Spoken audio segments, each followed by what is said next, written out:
Eder. Mech. Pallister. Il giudice ha disposto nuovi accertamenti. Vediamone 10, punto per punto. 1. L'esecuzione di una nuova consulenza medico-legale, previa verifica sull'utilità di una riesumazione del cadavere di Liliana Resinovic. 2. L'effettuazione di nuove analisi sui tabulati telefonici in uso a Sebastiano Visintin, Claudio Sterpin, Fulvio Covalero, Piergiorgio Visintin e tutti i soggetti attenzionati nell'indagine.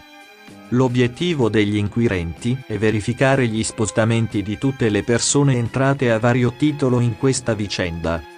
E naturalmente anche i movimenti della vittima.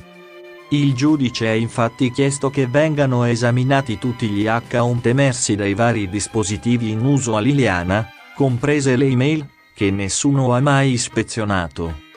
3. Ha disposto la verifica delle celle telefoniche che ricoprono l'area del ritrovamento del cadavere e l'analisi del traffico di cella. Lo scopo è verificare quali utenze hanno agganciato il luogo del ritrovamento del cadavere. 4. Il magistrato ha inoltre chiesto l'acquisizione forense della GoPro, la piccola telecamera che Sebastiano montò sulla sua bicicletta e che usò la mattina della scomparsa della moglie. 5. Chiarimenti sul perché l'orario dell'impianto videosorveglianza della scuola di polizia, la strada da cui è passata Liliana prima di sparire, è stato spostato di 5 minuti. 6. La verifica dei filmati registrati dalla telecamera di un autobus che avrebbe ripreso la pensionata in piazza Gioberti. Anche qui vanno chiariti i criteri con cui è stato stabilito l'orario preciso.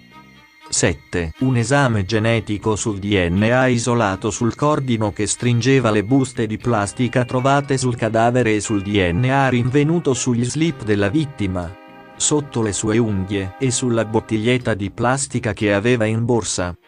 8. Un raffronto tra il segmento di DNA denominato A con quello di Fulvio Covalero e Piergiorgio Visintin. La comparazione è già stata fatta con Visintin, Sterpin e Salvatore Nasti, senza riscontri.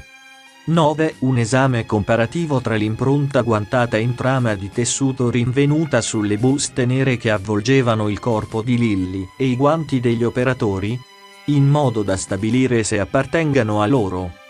10. L'esame degli abiti indossati da Liliana al momento del ritrovamento, ovvero una giacca a vento, una maglietta, un paio di pantaloni, dei calzini e le scarpe. A breve arriveranno i primi risultati di questi esami. Si potrebbe così riscrivere l'intera storia. Ehi, non dimenticare di iscriverti a questo canale.